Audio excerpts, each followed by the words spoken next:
Olá, sejam muito bem-vindos e bem-vindas. Aqui quem fala é Paulo Peixoto, professor de Direito Constitucional. Estamos na nossa aula de véspera da UAB, aqui na Oscar Cursos. E hoje eu venho para a gente falar um pouquinho sobre as súmulas. Nós vamos fazer um resumo das súmulas de direito constitucional, direito tributário e direito administrativo.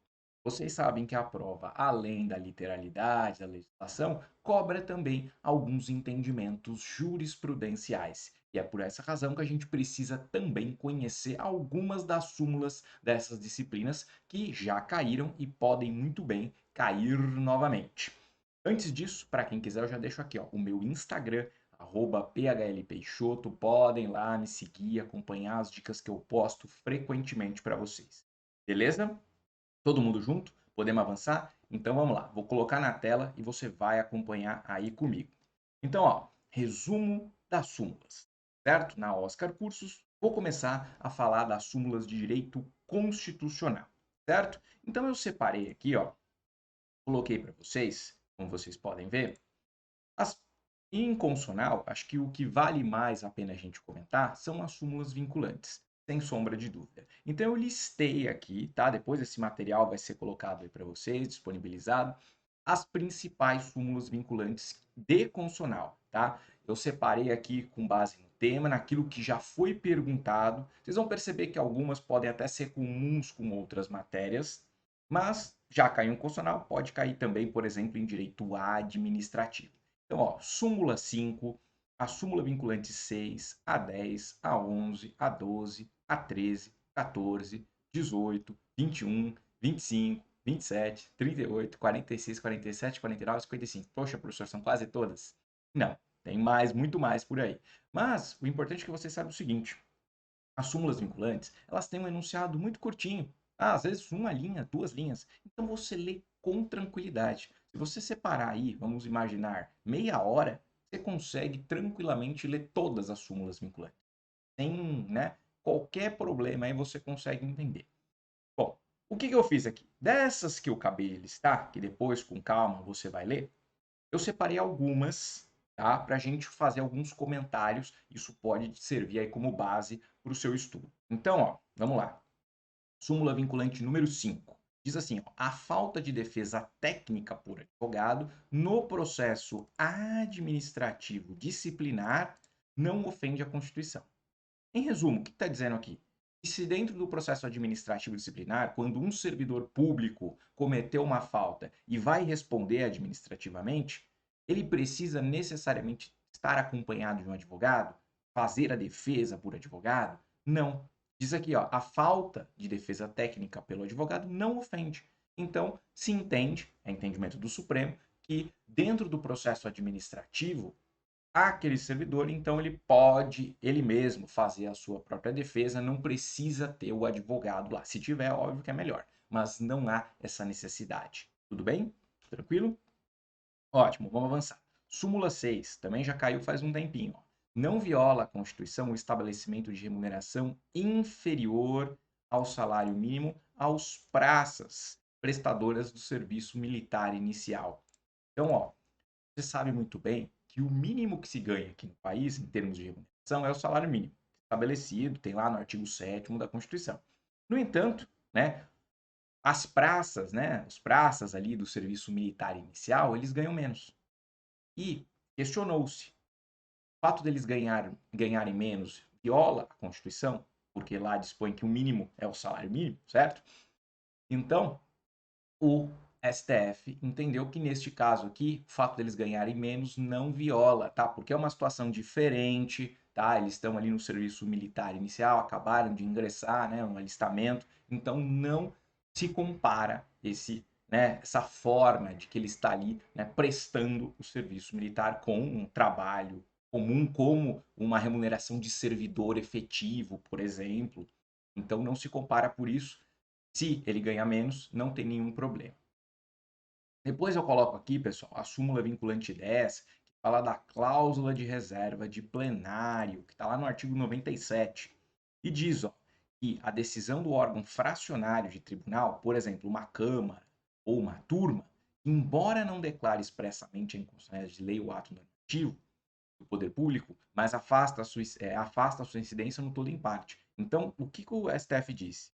Que mesmo que, diante de uma Câmara ou uma turma de um tribunal, analisando uma lei, um ato normativo, ele não diga que é inconstitucional, mas ele fala, nesse caso não aplica.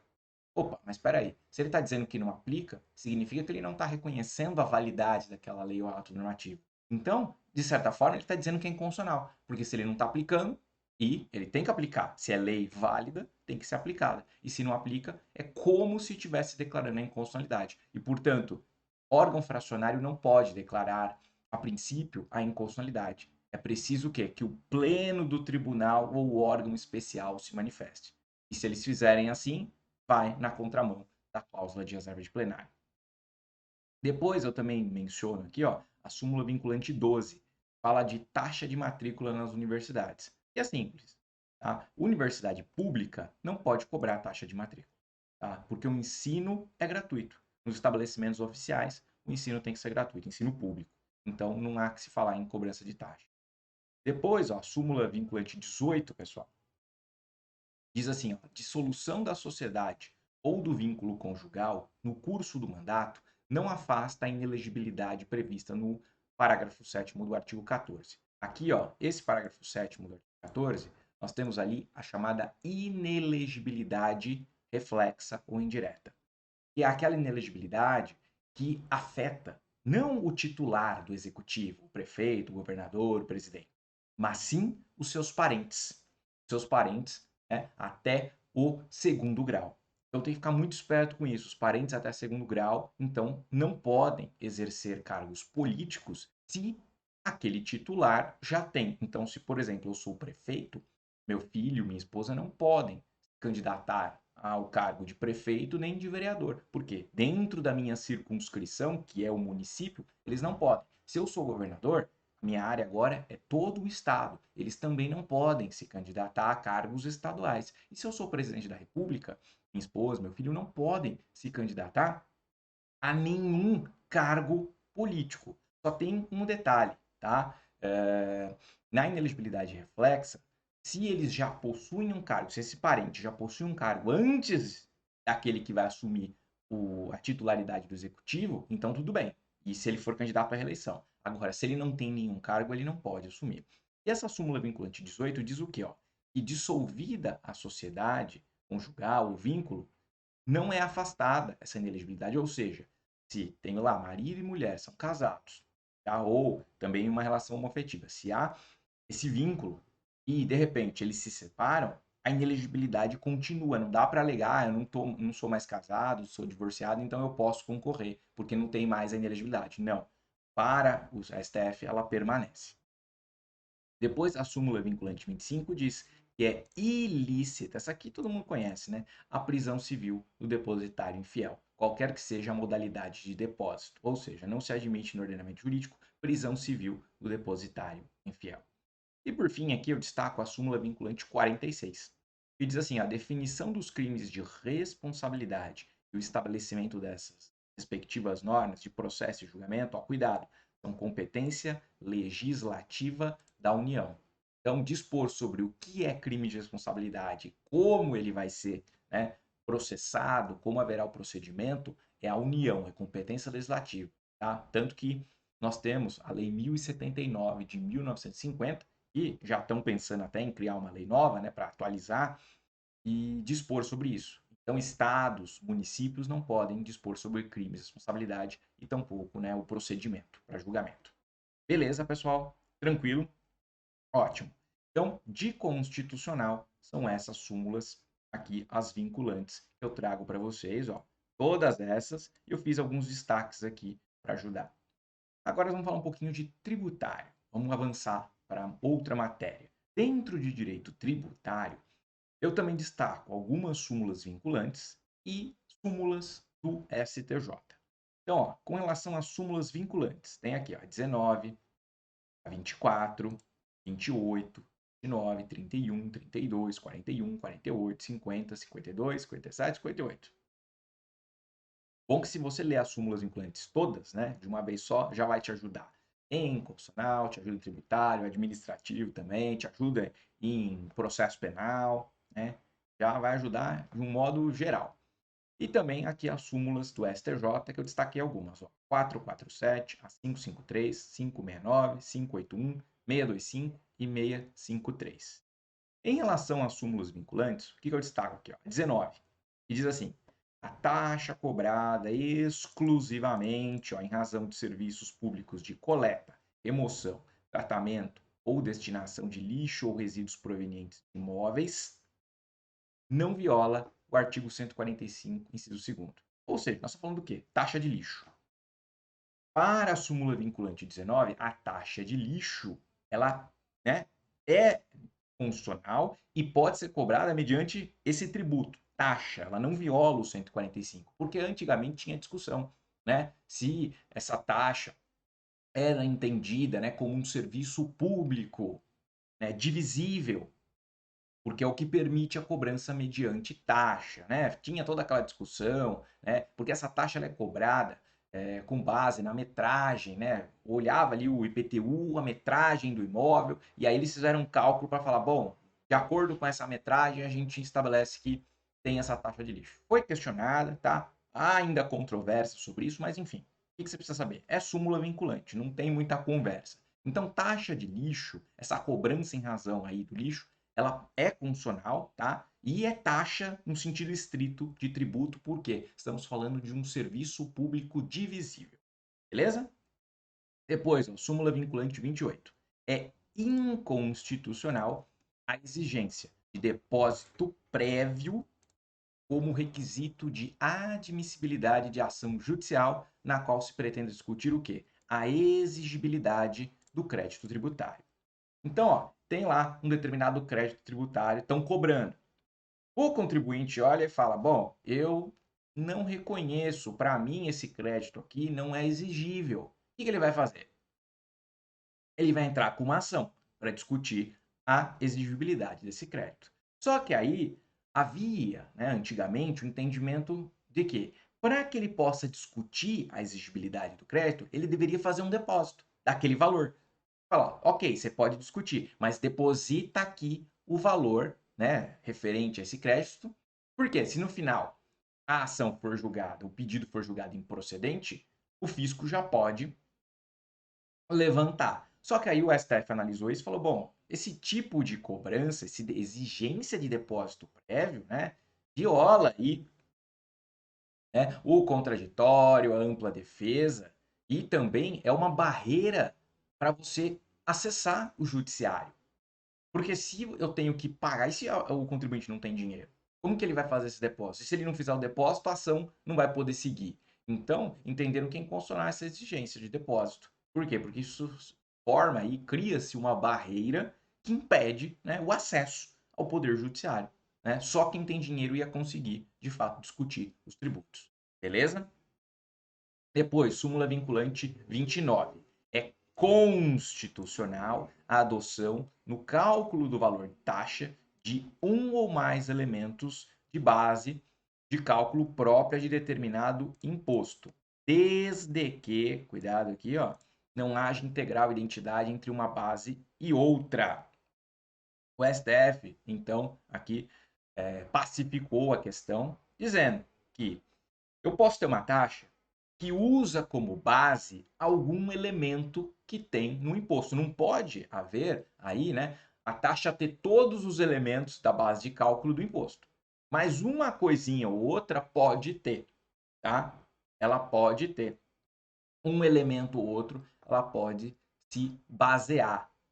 Tranquilo? Então é isso que o STF entendeu com essa súmula vinculante 29. Não pode ter, né, a similaridade aí completa, total, mas um elemento da base de cálculo, tranquilo, né? Qual que é o imóvel, valor do imóvel, metragem, alguns aspectos podem ser observados. Depois, ó, súmula vinculante 41. O serviço de iluminação pública, essa aqui também já, né, virou uma situação que todo mundo conhece, não pode ser remunerado mediante taxa. Tá? Iluminação pública que nós temos nas ruas, etc., não é cobrado mediante taxa. Por quê? Porque não é um serviço público divisível. É indivisível. Não tem como eu separar, né, o que é de cada um. Eu coloco lá uma iluminação, tá valendo para todo mundo. Não tem como separar, esse aqui é para esse imóvel, não é, né? Um para cada. Não, está iluminando toda a rua. Então, não é remunerado mediante taxa. Mas nós temos lá, né, a contribuição que é feita pelo município, COSIP, tá? A contribuição de iluminação pública. Essa é uma contribuição, outra espécie de tributo, que sim, está até no artigo 149A da Constituição e é possível. Também destaco aqui, pessoal, ó, a súmula vinculante 50, ó, norma legal que altera o prazo de recolhimento de obrigação tributária não se sujeita ao princípio da anterioridade. Então, lembra do princípio da anterioridade, né? Que eu tenho o princípio da anterioridade ano calendário e noventena. Uma vez que vem majorar um tributo, a ideia é que ele sempre seja para o ano seguinte, tá? Para o próximo ano, e também ele tem que ser cobrado depois de 90 dias. Só que aí, se vem uma lei, né, uma norma que altera, ela não vai majorar um tributo, né, ou instituir um tributo. O que ela vem e faz? Ela simplesmente altera a data. Se tinha que recolher dia 10, agora ela muda para recolher dia 20. Você tem que pagar dia 20. Isso tem que se sujeitar ao princípio da anterioridade? Segundo o entendimento do Supremo Tribunal Federal, não. Não é, aí não tem essa sujeição. Beleza? Depois aqui, pessoal, ainda coloquei a súmula vinculante 52, que diz, ó, ainda quando alugado a terceiros, permanece imune ao IPTU o imóvel pertencente a qualquer das entidades referidas lá no artigo 150, inciso 6º, a linha C da Constituição Federal, desde que, ó, cuidado com essa parte final, ó, desde que os valores dos aluguéis, né, o valor do aluguel seja aplicado nas atividades para as quais a entidade foram constituídas. Então, é um detalhe interessante, nós estamos falando do quê? De imunidade tributária. A imunidade, vocês sabem muito bem, ela está prevista lá no artigo 150, né, nesse inciso 6º, que diz que é vedado, né, aos entes, o quê? Instituir, conforme, vou até pegar aqui, ó, instituir impostos sobre. Aí vem a linha C, patrimônio, renda ou serviço dos partidos políticos, inclusive suas fundações, das entidades sindicais dos trabalhadores, das instituições de educação e de assistência social. É o que está aí. Então, ó, partido político, essas associações de trabalhadores, sindicatos, eles têm essa imunidade. Só que aí diz, qual que é o ponto dessa, entender essa questão? Eles têm o imóvel deles. A princípio, eles têm imune. Mas e se eles alugam esse imóvel para um terceiro? Continua tendo ou não a imunidade? Esse é o ponto que você precisa lembrar. E aí, pela súmula vinculante número 52, o STF diz que se ele alugou e o aluguel recebido é aplicado para a atividade daquela entidade, sim, aí tudo bem. Aí a imunidade, né, ela é estendida, ela continua. Né? Agora, se ele usar para uma outra coisa que não tem nada a ver com a atividade, aí não seria imune. Tá? Então a imunidade permanece desde que ele use o dinheiro para ele mesmo, para a própria entidade, ela use para suas finalidades. Né? É como se ela estivesse, né, recebendo e usando. Né? A diferença é que tem um terceiro aí no meio da relação. Beleza? Depois a súmula 653 do STJ, que diz assim, ó, o pedido de parcelamento fiscal, tá? Ainda que indeferido, ó, cuidado aqui, ó, ainda que indeferido, interrompe o prazo prescricional, pois caracteriza o quê? Confissão extrajudicial do débito.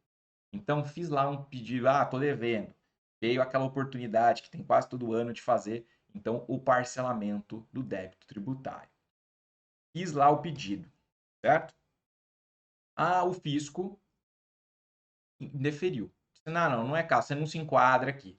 Só que como você faz o parcelamento, um dos requisitos é você dizer, olha, realmente eu reconheço que eu estou devendo. Então, a partir do momento que você foi lá, né, declarou que reconhece, você fez uma confissão.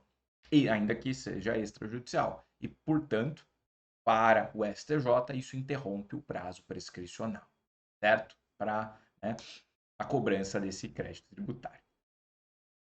Muito bem. Aí fechamos a parte de direito tributário. Para a gente encerrar, falar um pouquinho de direito administrativo, também listo aqui algumas súmulas, ó. Também tem súmula vinculante, ó, 3, 5, 13, 15, 16, 21, 33, 37, 42, 43, 44, 55.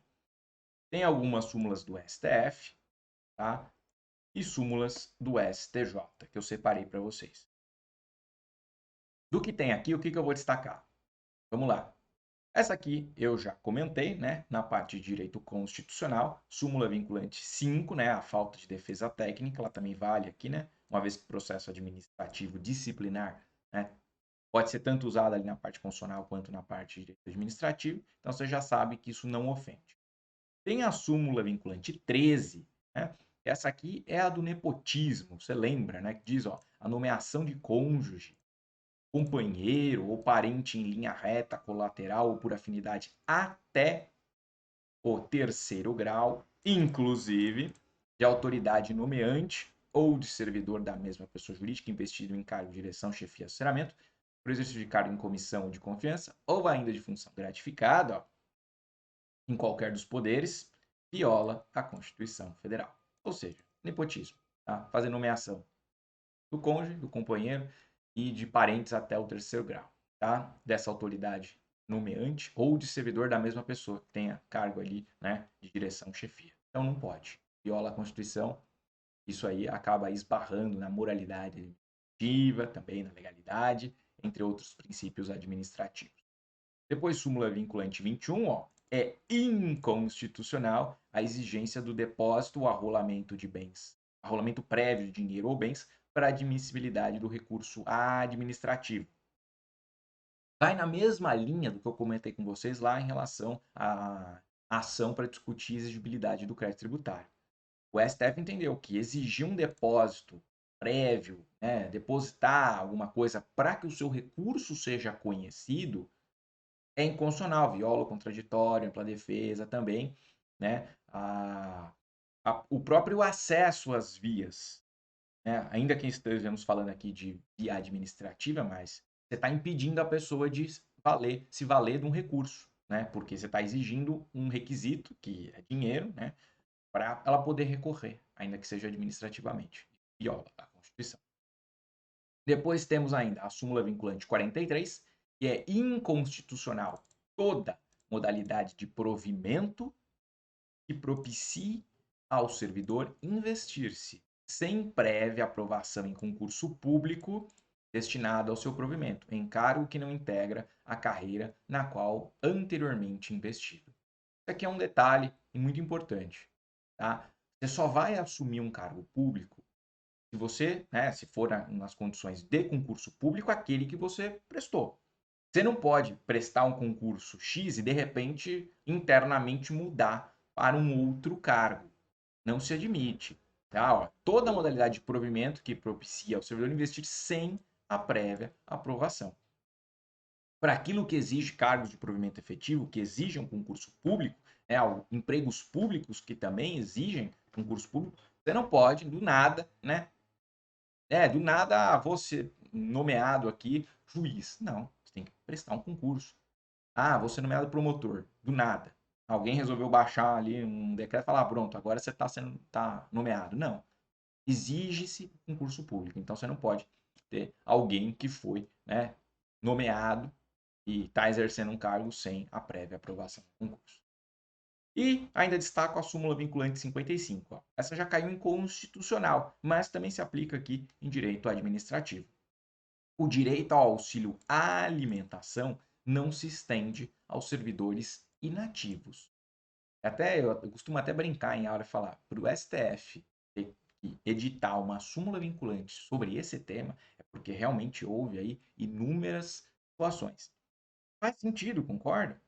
Recebe auxílio alimentação aquele que está na ativa, que está trabalhando. Se é um servidor inativo, imagine alguém que aposentou, por que esse servidor vai receber auxílio alimentação se ele não está mais trabalhando? Então, é isso que você precisa lembrar. Se não está ativo, não recebe auxílio alimentação.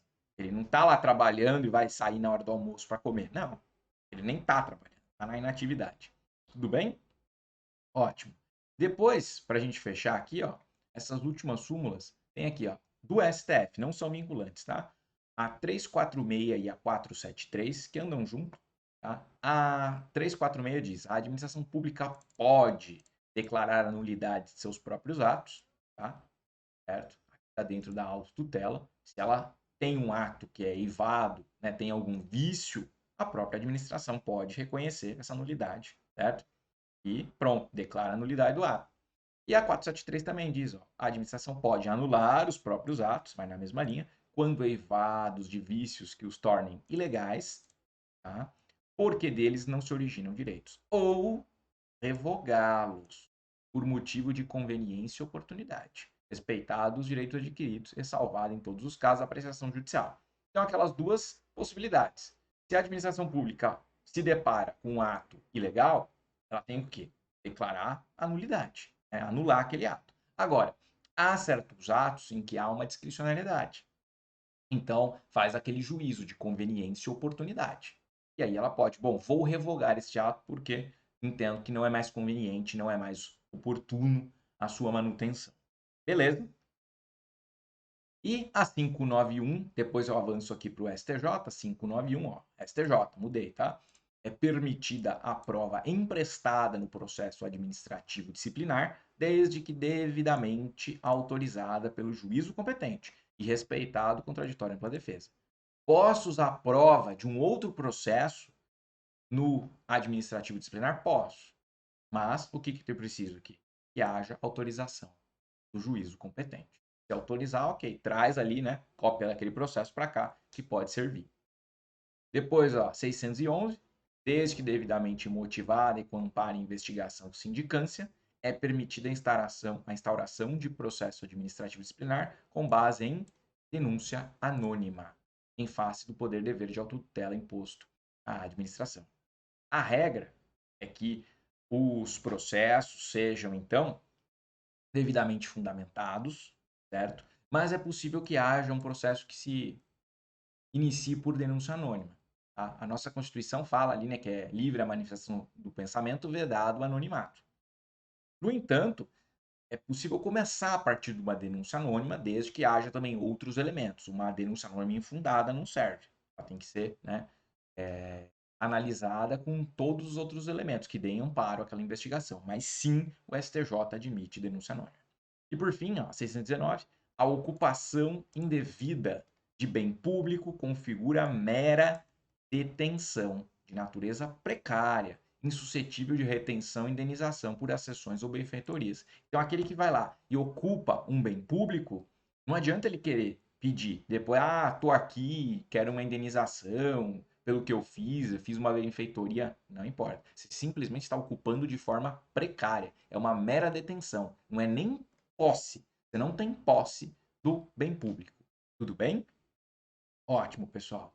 Então, com isso, a gente fez aí nessa rápida passagem sobre as súmulas de constitucional, administrativo e tributário. Espero que vocês tenham compreendido e desejo a todos uma excelente prova no domingo. Grande abraço e até mais.